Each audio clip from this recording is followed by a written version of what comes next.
When you think about so many people who came back from the war, they fell into silence. They didn't talk about what happened to them. And we didn't know to ask in many ways, or people didn't dare ask because they knew that these people wanted to bury the past, much like Lee did. And so, it's another reminder for us of making our own history and going back to the past and asking those questions.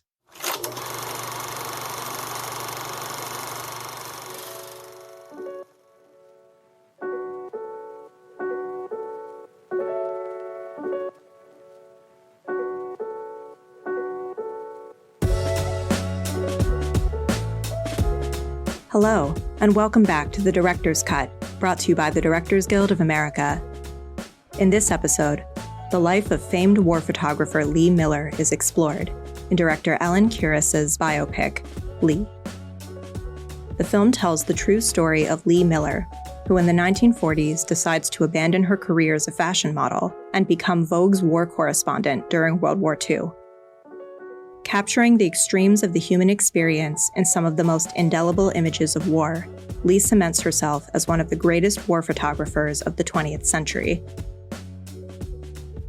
In addition to Lee, Kuras' other directorial credits include episodes of the television series Ozark, Legion, The Umbrella Academy, and The Terminal List, and episodes of the miniseries Catch-22 and Inventing Anna.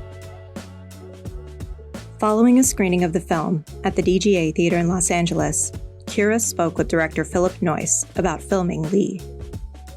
Listen on for their spoiler-filled conversation.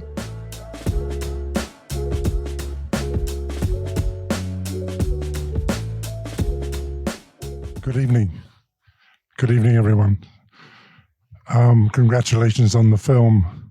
Thank you. Beautiful. I think at one point, Audrey Withers, the editor of Vogue, says when she's looking at Lee's photographs, only a woman could have taken these. And I would say only a woman could have made this story in the way that you did. Thank you, Philip. So where does it all begin for you, this adventure in the screen, with the screen? I mean, you've directed, you've been a cinematographer, you're directing a series of commercials at the moment, you've directed television, movies, but where did it start? Where to start? I think, for me, what was really important about this film was not only that I had a connection to Lee Miller very early on when I encountered photography when I was in university, and I took a photography class at the Rhode Island School of Design and just fell in love with looking through the viewfinder. But I was actually interested more in becoming a filmmaker and was interested in meaning and what makes a photograph meaningful. And that kind of launched me into this journey of questioning meaning. How do we make meaning? And this film in particular, I thought, had so many elements because of Lee's work as a surrealist, also her work as a not only photojournalist, but also as a war correspondent and the words that she spoke about. But encountering this film, which was an independent film, it was like, how are we going to get this film done? Right, but how did you get to that point? You just jumped over a few decades. I moved pretty quickly. Yeah. So you started as a cinematographer? No, I actually didn't start as a cinematographer. I started as a filmmaker. Okay. So when I was in school, and I started getting interested in photography and interwar photography, photography during the interwar period. And I was interested in propaganda. And I realized that in a lot of the films that I was seeing at the time, like Z and Missing by Costa-Gavras, I was really taken by his film. I wanted to be a filmmaker. So I started out as a filmmaker. And I started taking classes in NYU at night after I had graduated from Brown because I wanted to learn more about film and the making of film because I hadn't gone to film school. And I had to do a thesis film. So I thought, all right, well, I have to hire a cinematographer. So someone recommended a cinematographer to me who I didn't know, who I met, who was a commercial guy. And I talked to him about what I wanted, I was looking for in terms of the relationships of what we were going to film. I was interested in doing a film about Laotian refugees.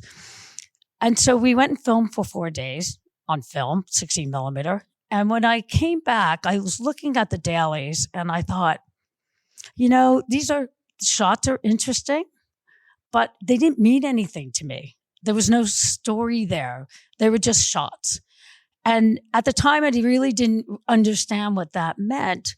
But that's why I thought, well, I have to pick up the camera and I have to try to figure out what this is myself. It's like, how can I create story with the camera? And that actually launched me into being a cinematographer, because I started filming this film myself and I would show what I was doing to other people and was trying to get the film edited, which I finished it many, many years later and got nominated for it. But what it taught me was how to use the camera as metaphor, how to, create meaning with the camera. So I started shooting and people would say, "Oh, will you shoot for me? Wow, that's amazing. Will you shoot for me?" And it was a way for me to make money and to pay for this film that I was doing. And that's how I became a cinematographer. I had other opportunities. And then you were awarded at Sundance 3 years in a row as the best cinematographer of the festival. I know. Well, I did Swoon. It was actually a couple of years in between, but I had a rare opportunity to make a film called Swoon, and I had not. As a director? I'm sorry? As a director? No, as a cinematographer. Yeah. And I had only been doing documentaries at the time, and it was Christine Vachon who nailed me, and she said, "I want you to give me your reel so I can show it to this new director because we're doing another film." It was Apparatus Productions at that time. And Barry Ellsworth, and had taken Barry Ellsworth's trust fund, and we're making films, part of Apparatus. And it was the beginning of the new gay cinema, which started in New York. And she says, "Oh, I think you would be a really good person to shoot this film." And I said, "Well, I don't really have a reel." But I went to go talk to Tom Kalin, and I showed him the work that I had. And we talked a lot about the meaning. We talked about the script, and we talked about a lot of other things, but we also talked about subtext. And so he asked me to shoot this film for him. And it was a dramatic film. It was in black and white. It was period. And we made this film together, and it gave me so much experience for what I was doing now, because it taught me how to do a lot with a little. And with Lee was an independent film. It wasn't like we had Netflix, just giving us a bank account. It was a film that we had to piece together. And as Kate Winslet would talk about, the financing was touch and go at times. And as a director, I had to react to that. So sometimes, the art department would turn around and at, Friday at 5:00, I was being told that they wouldn't be able to work the next week. So it was like, okay, how are we going to deal with that? How are we going to? So you're still jumping ahead there. You want to get to the end of Lee, huh? And I'm still back with your first feature film, your first film. How you became a director in the beginning. Can you just complete that little story? Well, okay. So so as I was shooting, people would ask me, "When are you going to start to direct? When are you going to start to direct?" Because for me, working behind the camera, I would work with the directors that I was working with. I would want to know what the story is. I would sit there with the script and say, "Okay, tell me what the scene means. What are we trying to say with this scene?" And that would tell me how to shoot it. But it also would tell me how to help with the blocking. So I was very much engaged very early on set with the actors, trying to create the scenario for it. So, and was doing commercials then later on. And then people would say to me, "When are you going to start to direct?" And I knew that I had to finish that film I had started, that thesis film, before I could feel free to go out and direct. So I went back to finish that film in 2006, also because the United States went into Afghanistan, and I knew that it was the same situation. I thought, I have to finish this film because I couldn't finish it before because I couldn't get the material I wanted. I couldn't tell the story I wanted because Laos was a closed country. It was a communist country. I couldn't get the archival footage. So I started making my own archival footage. And it was only until 1995 and 2000 that I was able to go into the country and film. So I thought, I have to finish this film.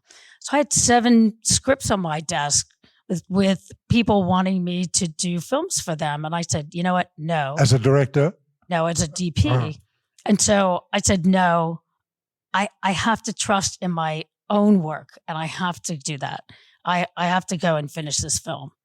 So once I finished that film, then I thought, okay, now I can go out and I can be a director because I finished that work. But there was another significant thing that happened to me at that time. And that was, most people don't know this about me, but I'm almost deaf in this ear and I have 20% loss in this ear. So I always thought, if I'm going to be a director, I have to be able to hear. And I couldn't hear. And for many, many years, hearing aids have been crap. They just, I could never hold the camera close by. I'd have to take my hearing aid out because otherwise I'd get feedback. And it was something that I never told people, because I managed to work around that disability. But it was also a safe place for me to be behind the camera, even though I knew I wanted to go out there and direct. But I knew to direct, I had to be able to hear things.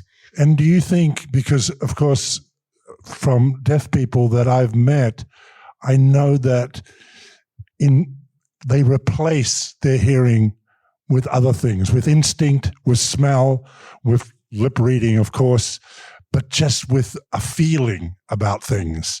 So do you think that actually losing part of your hearing aided what you saw and what you felt as a cinematographer and later as a director? Yes, very, very much so. It was my attention to detail really became much more honed in terms of what I was seeing. But then also when I was introduced to these new hearing aids, it was like my life changed. It was a life-changing event for me to have these hearing aids where I could actually hear and I could hear what was being said. I didn't have to read lips and I could hear the nuances of what was being said. And that changed everything for me. And it enabled me to have the confidence to say, okay, now I can be on set and be a director because I feel like I'm aware of things going on. It absolutely changed my life and my ability to be able to be there. So you met Kate on Eternal Sunshine, and that started the relationship that ended with this movie. Not ended, but ended up with you making the movie together. Can you describe how the movie came about?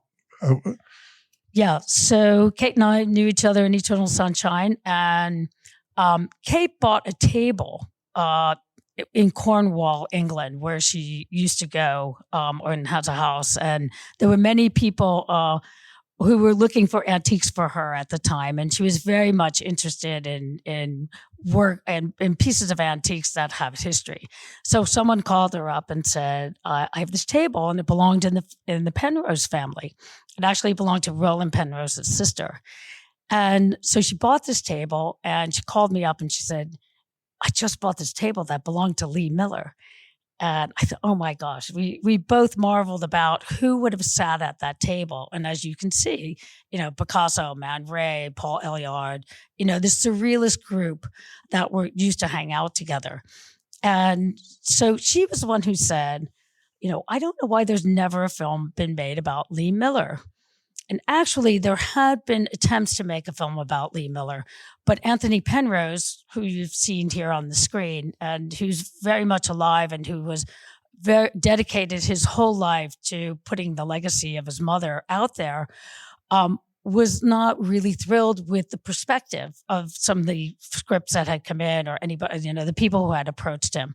So it wasn't until it was actually Troy Lum, who is a producer from Australia, who had contacted Anthony, and he had the rights to the film. And then Kate talked to Troy, and they joined forces to continue to try to get a script made. And that's when John Colley started working on the script? Exactly. So Kate had a longtime friend, Marion Hume, who you see as one of the writers, and she and John Colley got together to then write a script so that it could, the next script, which is the script that I've read.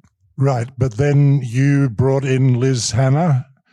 So in 2018, Kate and I, had been in touch and were very close friends, but I didn't know she was working on the script. And it was interesting because she had moved back to England. When she came to New York, she said, Elle, I have a script, and I know you've been directing a lot of high-end television and you've been out there. Here's a script. I really want to make this film. Would you consider being the director? And of course, I was thrilled because we've always been wanting to work on a project together. And so I read the script and I said, it's not yet there. The script needs some work because it was kind of in the classic biopic paradigm. And I said, we have to restructure it. We need to have a story that's not only this happens and then that happens and then that happens. And I knew this because I had been working on a script prior about Emily Dickinson. So you learn the pitfalls of working on a biopic. And I said, we really need to create a story that is a film story. It's an experience unto itself. So that has goes from point A to point B, and it's a contained story and becomes full circle. And I also said that, Lee's character we need to see her human fragility. We need to see her vulnerability. Yes, she's a hero and she's someone who's, incredible, but we also need to see the other part of her. We need to see the darkness, and we need to follow her emotional trajectory, not only what she did. So speaking of emotional trajectory, I was surprised when I discovered that Josh O'Connor was in fact the son. And yet I was deeply moved because I was reminded of so many non-conversations I had with my own parents and reminded of all the nights that I woke up in the middle of the night wishing that I'd been able to ask the questions that I didn't ask, and now it was too late. So where did that idea come from, and was that revelation at any point much earlier in the piece? Well, this is where having a great scriptwriter comes in, and Liz Hannah, helped us to get to that structural point and to bring up, she is the one who came up with that idea about, the conversation that was never had. And when I read that, it really took my breath away on the page. And I thought, yeah, this has to be simply told. It can't be embellished. It has to be something that everybody takes their breath away, like it took my breath away on the page. But for me, what the other important part of this film is that it works on so many different levels, and it's universal in so many ways. And that part of the story helps us to connect with people. And, it's true when you think about so many people who came back from the war, they fell into silence. They didn't talk about what happened to them. And we didn't know to ask in many ways, or people didn't dare ask because they knew that these people wanted to bury the past, much like Lee did. And I myself, I haven't had conversations with my parents, and you think, oh, I wish I had asked them that. And in fact, Peter Devlin, the sound mixer, wrote me an email today and said the same thing. He remembers, he'd never asked his parents about what happened in Dublin during the troubled times, and he wished he had, and now they're gone. And so, it's another reminder for us of history and making our own history and going back to the past and asking those questions. So Paweł Edelman, of course, wonderful Polish cinematographer, and you have family from Poland as well. Why did you choose him, and how did you work together? And do you agree with me now that it's working with the director and cinematographer do so much work in the DI with the color grader. Can you describe the evolution of the look of the film and also the work that you did with your color grader at where was it? Company 3, I think. Yeah, it was Company 3 in London. I found my experience as a cinematographer, as a DP, really so helpful in terms of the approach to this film. And Pavel is someone who I've followed for a long time. I mean, I knew about his work first when I saw The Pianist, and I thought, wow, he really had a sensibility that understood humanity and human emotion, and also how to create this story both on a very detailed personal level, intimate level, but also on an epic level. And so I was following his work, and I've also followed many of the Polish DPs because I myself wanted to go to the Wood School of Film, and then it was martial law fell, so I couldn't go. But I've followed Polish cinematography quite a bit. So Pavel was someone who stood out to me, and also when he made Ray, and he's also worked with Andrzej Wajda on a film called Katyn. So I didn't know him as a person, though, but I knew a lot of people who had worked with him. So I called up all these camera assistants and other people who had worked with him, and they said, oh, no, he's a person of heart and soul. And so I called him myself, and I said, Pavel, jak się masz in Polish, which means, how are you? And he laughed, and he said, we started talking and started telling him about this project. And he was really excited about it because a project like this doesn't come around all the time, and it's a project that, he had worked with Kate on 2 films. So I knew that would be a great collaboration amongst us. And it was great because I know the language of cinematography. So, we talked a lot about the shots. I'm very detailed about the prep, where I shot list everything. I shot list and write down all the blocking that's in my head. A lot of the locations I found when I was walking around or just picking through location folders or talking about how the locations are also meaningful to the story. And then we talked about the grade, which is what you're talking about, the color correct. And did what you'd shot change during the grade? Did you find the film? Yes. I mean, originally Pavel had wanted to shoot it in black and white. And he's like, oh, come on, Ellen, let's shoot it in black and white. And I laughed and I said, believe me, I love black and white. The first film I ever shot was in black and white. But I knew for this film that I wanted to use color as part of the story. I knew that I had seen a film many years ago called Jude, which Eduardo Serra shot, and which he used bleach bypass to slowly make the film more contrasty, to track the evolution of the characters. But you repeated that here in a way. Yes. And so I knew that I wanted to use that grade. I wanted to start to desaturate it and to make it go darker as it went to the end. So we talked a lot about that. And I also talked to the production designer, Gemma Jackson, about how to create the palette in the beginning so that we know that, in the south of France, it was a time where people were unsuspecting of what was around the corner. And it helped to support that part of the story. But then when we went into the war, it starts to become more monochromatic and darker and helps us to get into the emotion of the character. Yeah. And the music from Alexandre Desplat is quite transporting. Tell me how that evolved, that relationship. And did you, first of all, temp score it? Or did using his music, anyone else's music? Or how did it evolve?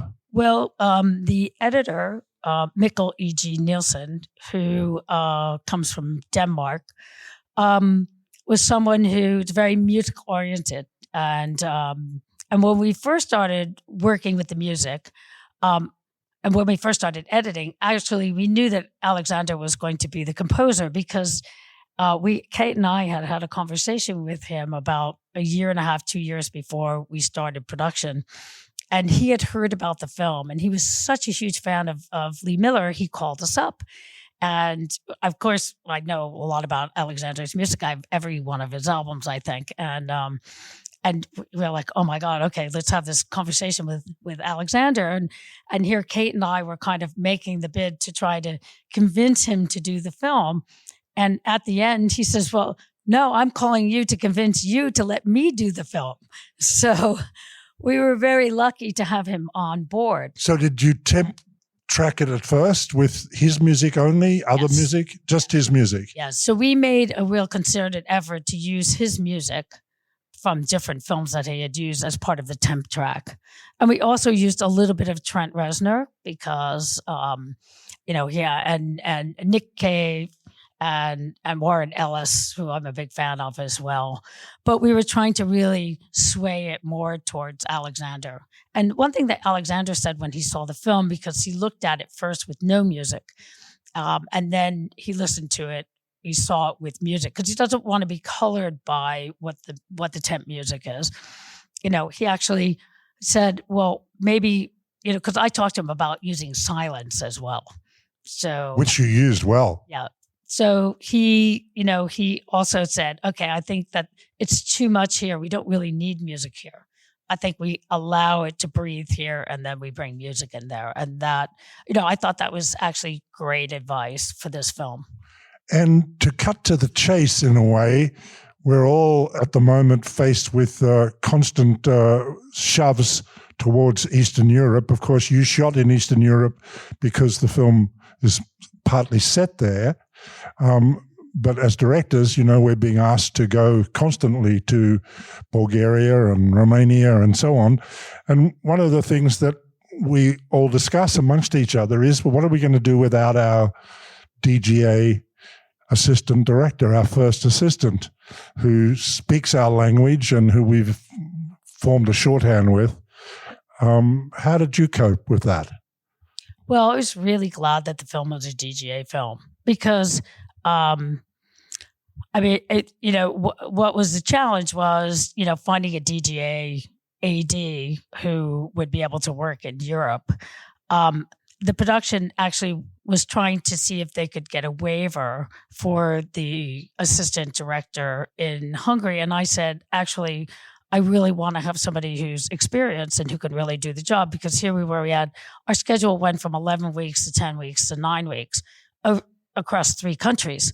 So, and we had A-list actors, and I knew I needed to have someone who really could handle the schedule, handle everything. You know how complicated it is. And, I've been on so many films before, behind the scenes, and you just know that, just the logistical part of it is one thing, but also as a director, having someone that you can really trust who, knows about filmmaking and that you can talk to about all the shots and who can help you, as an assistant. Absolutely.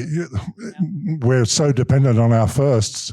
And so you found Richard Stiles. So, yes. So it was Kate Winslet who had a long relationship with Richard Stiles. And she said, I'm just going to call up Richard Stiles and see if he's available. And as it turned out, a movie that Richard was about to do pushed. And he says, no, I think I'll come and do this. And I cannot tell you, he was a dream. And he supported me throughout and was really on it in terms of all the logistics, had an incredible sense of humor, always had me laughing. He would come out with these one-liners and I'd just be like, oh my God, So, it was so key for me to have someone that I could really trust and who would tell me what was going on and that we could anticipate together, because the first week of filming, and you as directors and ADs can really understand this, is that we had all the war scenes in the first 2 days, right? So all of the explosions, everything, we had to plan out in advance. And then on the third day, which I was really worried about, is that we had the head shaving scene and we had the scene down in the basement. When we had the women who was ratting on the other women, saying that that she was sleeping with the Nazis, and so it was a lot, even for me who's done 40 movies. For the first week was so loaded. Marion Cotillard came in on the Friday of the first week. her first scene was that scene in the room when Kate comes and finds her. So I even said to Richard, I was like, Richard, can't we give her a scene beforehand so that she doesn't just like jump into that scene? I mean, it's so heavy duty. And he was like, well, actually, we don't. We have to, because of the logistics. We were in Croatia. He said, no, we actually can't. And I went to Mariana. I'm like, are you okay to do this scene? And she says, yes, yeah, I can do it. And she was brilliant in it. I mean, that's the thing about having actors who really come prepared and who are willing to, find it as you're going along on set, so. Well, in conclusion, once again, I would say only a woman and only a team of women could have made this film. And for that, we're very, very grateful. And it will live on for hundreds of years. Thank you. Thank you so much. Thank you so much for coming on a Sunday night. Thanks for listening to another DGA Q&A. The Director's Cut is available wherever you listen to podcasts. And please share, subscribe, rate, and review. We'd love to hear your feedback, and you can help fellow film buffs find the show. Thanks again for listening, and we'll see you next time. This podcast is produced by the Directors Guild of America.